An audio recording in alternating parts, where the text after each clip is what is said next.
하나님이 지금 우리 출애굽기 말씀을 같이 나누고 있는데 하나님이 이스라엘 백성을 애굽에서 나오게 하신 이유, 출애굽하게 하신 이유, 구원하신 이유는 다름 아닌 하나님을 예배하기 위한 민족으로 세우려고 저들을 출애굽하게 하셨습니다.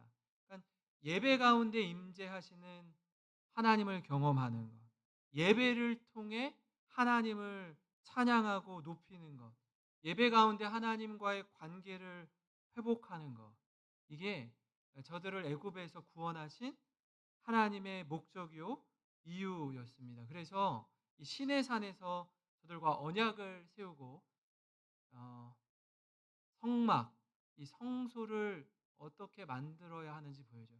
저 사진이 뭐냐면요, 평택에 가면 광은 교회의 김한배 목사님이 세계 성막 복음센터를 만들었어요. 세계 성막 복음센터. 그러니까 실제 성막 사이즈를 만든 거예요. 그곳에 가서 두 눈으로 보고 경험하고 체험할 수 있도록 실제 크기로 제작된 성막이 있습니다.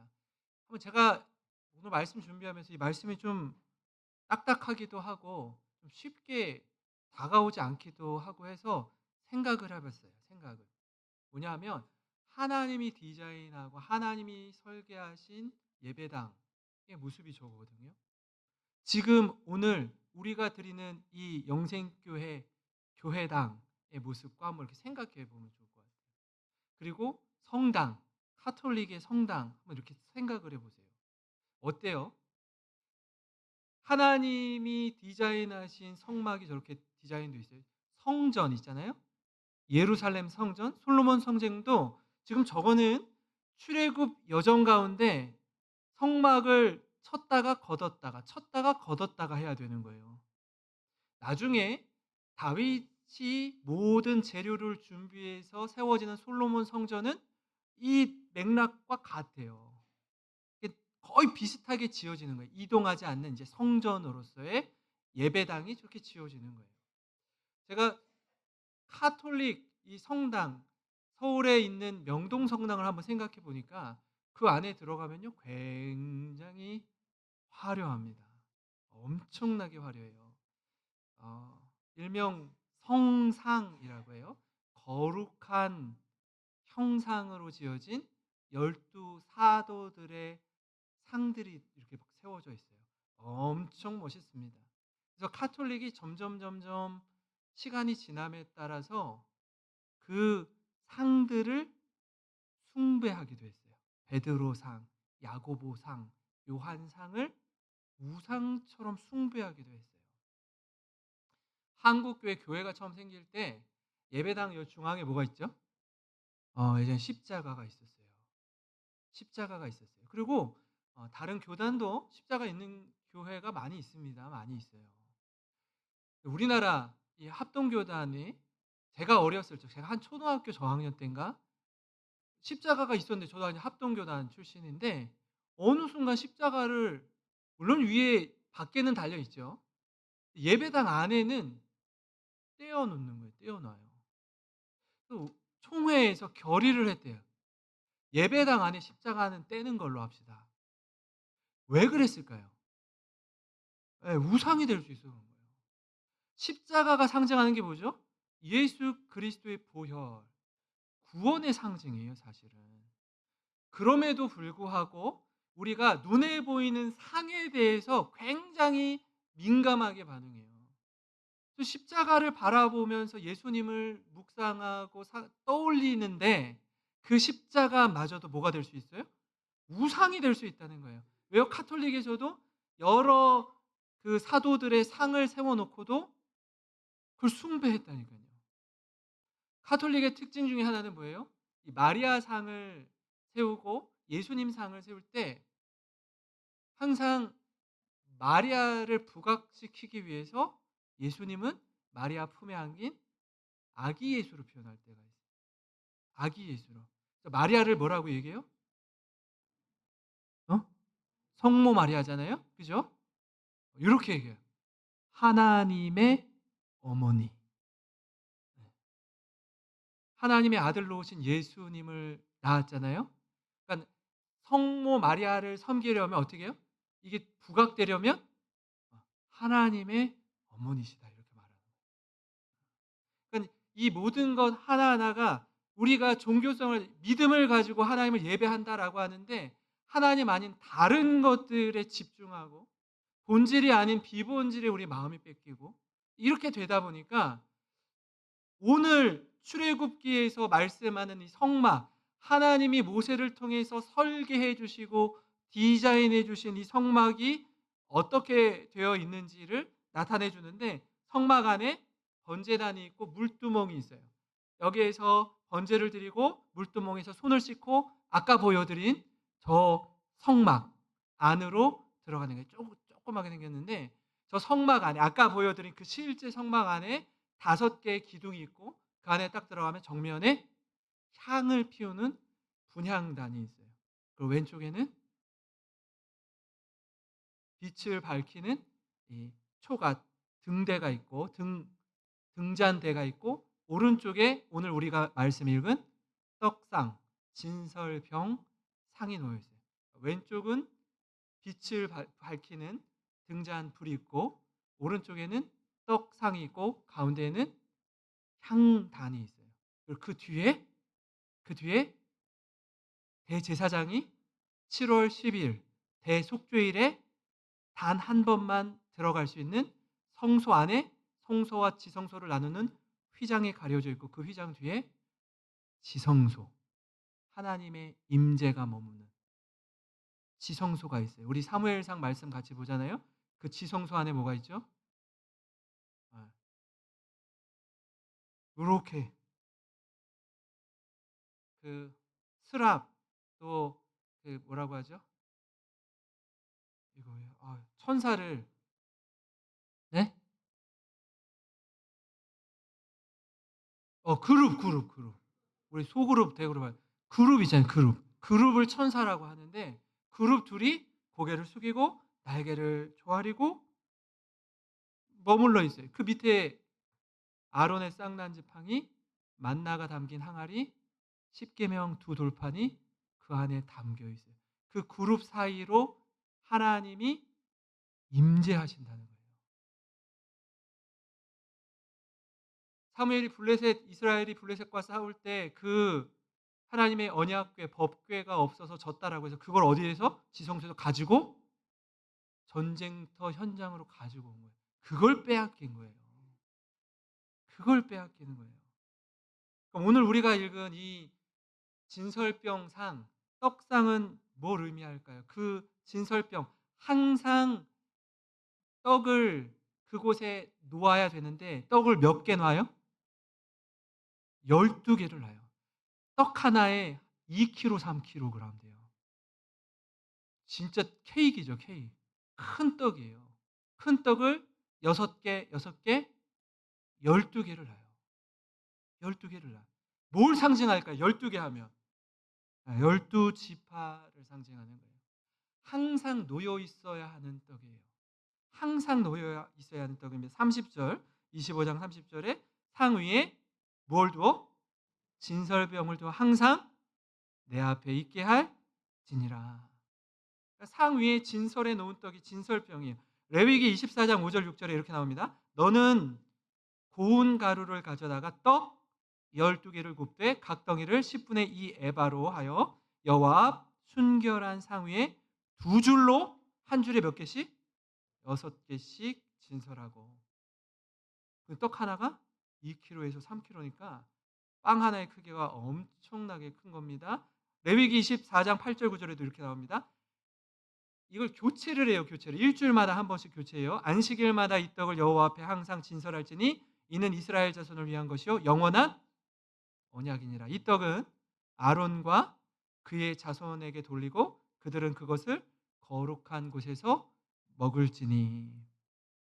그러니까 대제사장과 그 아들들이 이 진설병을 먹을 수 있었습니다. 일주일에 한 번씩 떡을 교체하도록 했어요. 예. 그러니까 진설병은 하나님을 위한 것이라기보다는 이스라엘 자손을 위한 것이라는 걸 알 수 있습니다. 하나님 앞에 이 떡을 빚어서 바치면 드리면 하나님이 계속 지켜보겠대요. 하나님이 주목해서 보시고 저들을 보호하시겠다라고 말씀하십니다. 다시 출애굽기 25장 30절입니다. 같이 읽겠습니다. 시작. 상 위에 진설병을 두어 항상 내 앞에 있게 할지니라. 아멘. 12지파를 바라보면서 저들을 지켜주시고 보호해 주시겠다라는 뜻이에요. 이처럼 이 진설병과 진설병 상을 통해서 주시는 교훈 첫 번째는 뭐냐면요. 온전한 순종으로 주님의 뜻을 행하는 것입니다. 하나님의 임재를 상징하는 성소를 지을 때 이스라엘 백성이 기억해야 될 게 있었어요. 그게 뭐냐면 하나님이 지시하신 대로 하나님이 설계하시고 디자인하신 대로 성소, 성막을 지으라는 거예요. 마음대로 하면 안 돼요. 하고 싶은 대로 하면 안 돼요. 적당히 하면 안 됩니다. 25장 40절 같이 읽습니다. 시작. 너는 이 산에서 내게 보인 양식대로 할지니라. 아멘. 내가 하고 싶은 대로 내가 원하는 대로 성소를 지을 수 없어요. 하나님 모세에게 보여주셨어요. 그대로 지으라는 거예요. 전 건축에 대해서 잘 모릅니다. 아마 이제 설계하고 디자인을 하고 이제 할 때 그 설계도를 보고 건물을 짓죠. 건물을 디자인한 사람이 있고 또 건물을 직접 짓는 사람이 있잖아요. 설계도를 보고 짓는데 '아 이게 마음에 안 드네.' 하고 짓는 사람이 설계도면과 다르게 지으면 누가 감시해요? 지금 요즘 시대에? 감리사가 하죠, 감리사가.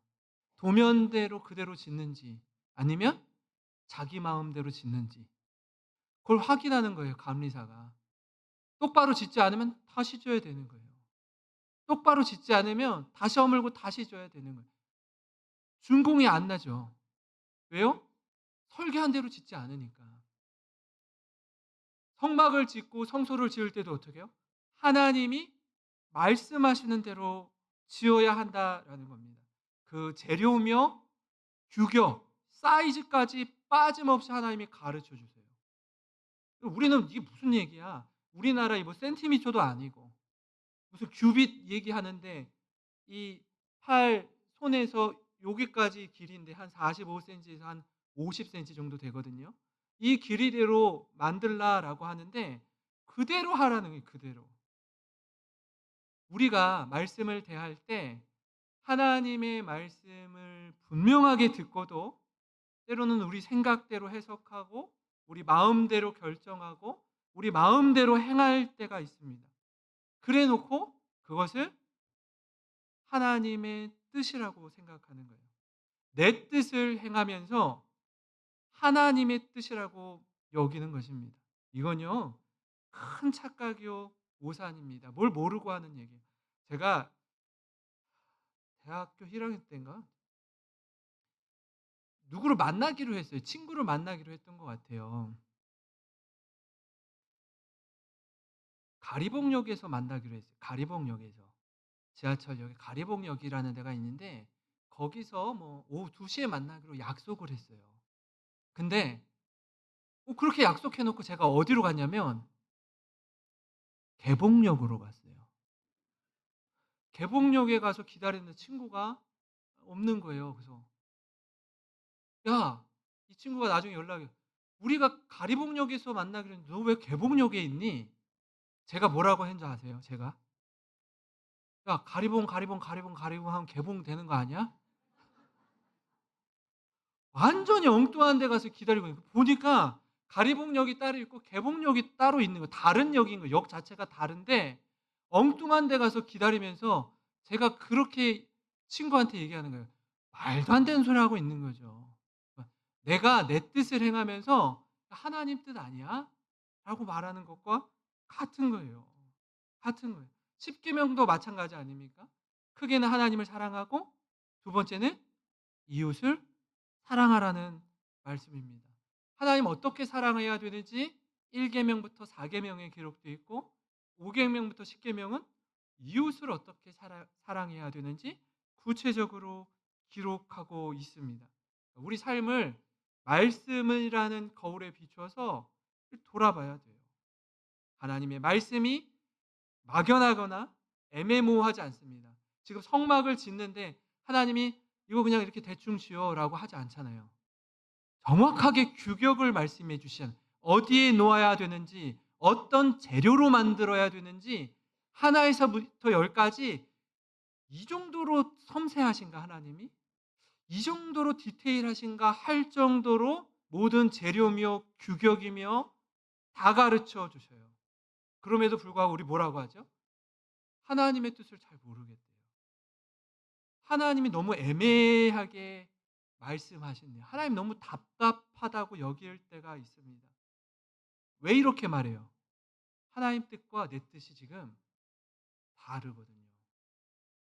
하나님의 뜻이 내 마음과 다르니까 불편한 거예요. 순종하고 싶지 않은 거예요. 내 욕심이 작동되기에 말씀이 불편하게 느껴지는 겁니다. 그러니까 내 뜻이 하나님의 뜻과 충돌하기에 아쉬운 이야기 하는 거예요. 사랑하는 성도 여러분, 하나님은 우리에게요, 분명하고 구체적으로 말씀하십니다. 그리고 말씀한 그대로 성소를 제작하라고 하셔요. 애매하지 않습니다. 어떤 결정을 내리기에 모호하지 않아요. 이 하나님의 말씀에 온전히 순종하여 순종의 기쁨을 누리시는 우리 모든 성도님 되시길 주님의 이름으로 축원합니다. 그런가 하면요, 진설병과 이 상을 통해 주시는 교훈은 하나님의 임재 가운데 사는 것입니다. 성소에 있는 진설병은 항상 하나님 앞에 있게 하라고. 다시 한번 볼게요. 30절. 상 위에 진설병을 두어 항상 내 앞에 있게 할지니라. 이 진설병상 옆에 등잔대가 있는데 이 7개의 초가 하나로 만든 재료로 7개의 초가 빛을 비춰요. 이 빛은 무엇을 상징할까요? 이 빛은 우리 지금 계속 빛이 있으라 하잖아요. 예수 그리스도의 빛을 상징하는, 빛으로 오신 예수님을 상징하는 거예요. 이 12개의 진설병, 12지파도 상징하지만 이 진설병을 예수 그리스도를 상징하는 거예요. 나는 생명의 떡이니. 예수님이 성만찬을 할 때 뭐라고 말씀하시죠? 떡을 떼어 주면서 이것은 너희를 위하여 찢는 내 몸이니. 이렇게 얘기해요. 내 몸이니. 그러니까 이 성소와 지성소 안에 있는 모든 것이 앞으로 오실 예수님을 상징하고 가리키는 것입니다. 이 말씀이 위로가 되고 힘이 돼요. 왜냐하면 늘 우리는 세상에 던져진 것 같이 느껴질 때가 있고 이 세상에 혼자 있는 것처럼 느껴질 때가 있거든요. 하나님이 우리를 보고 계시지 않은 것처럼 외롭고 힘들 때가 있습니다. 하나님 지금 내 마음, 내 생각을 모르게 여기신다고 모르고 계신다고 여기는 거예요. 그렇지 않아요. 다 보고 계시는 거예요. 하나님이 생생히 우리의 일거수일투족을 다 보고 계신다고요. 진설병은 우리가 매일 먹어야 하는 육의 양식일 뿐 아니라 매일 읽고 묵상하는 영혼의 양식인 하나님의 말씀을 뜻하기도 합니다. 그리고 예수 그리스도를 예표해요. 요한복음 6장 35절 한번 같이 읽습니다. 시작. 예수께서 이르시되 나는 생명의 떡이니 내게 오는 자는 결코 줄이지 아니할 터요 나를 믿는 자는 영원히 목마르지 아니하리라. 아멘. 예수님이 뭐라고? 나는 생명의 떡이니. 요한복음 6장 51절 다시 한번 이렇게 말씀합니다. 같이 읽습니다. 시작. 나는 하늘에서 내려온 살아있는 떡이니 사람이 이 떡을 먹으면 영생하리라. 내가 주울 떡은 세상의 생명을 위한 내 살이니라 하시니라. 아멘. 여러분 구약 시대에 지금 출애굽기에서 하나님이 진설병을 성소에 놓으라고 해요. 하나님의 말씀과 예수님의 말씀이 어떻게 연결되고 우리에게 깊이 다가오는지 생각하면 놀랍지 않습니까? 하늘에서 내려온 떡, 생명의 떡, 우리를 살리는 떡이에요. 감사요, 감격이요, 은혜입니다. 그 하나님이 우리 하나님이 되어 주시겠다. 그렇기 때문에 어떤 경우에도 낙심하지 않고 절망하지 않고 희망을 가지고 살 수 있는 이유, 넘어진 자리에서 다시 일어설 수 있는 이유는 하나님 우리를 바라보고 계시기 때문에. 하나님 우리를 바라보고 계셔요. 하나님 모르지 않으세요.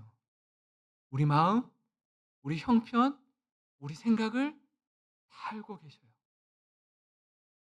하나님이 우리와 함께 계시다. 히브리어로 왼쪽에서 오른쪽으로 읽는, 오른쪽에서 왼쪽으로 읽는데 임마누엘이라고 써 있는 거예요. God is with us.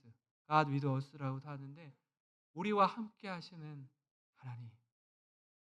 여러분 이 하나님 앞에서 살아가고 있다라는 사실을 기억하시기 바랍니다. 하나님 앞에서 살아가는 것이 복인 줄 믿으시기 바랍니다. 우리는 결코 혼자가 아니에요. 외로운 인생길 걷는 혼자가 아닙니다. 함께 하시는 하나님으로 말미암아 복된 인생이며 말할 수 없는 기쁨과 감격 가운데 살아가는 우리 영생에 속한 모든 성도님 되시길 주님의 이름으로 축원합니다.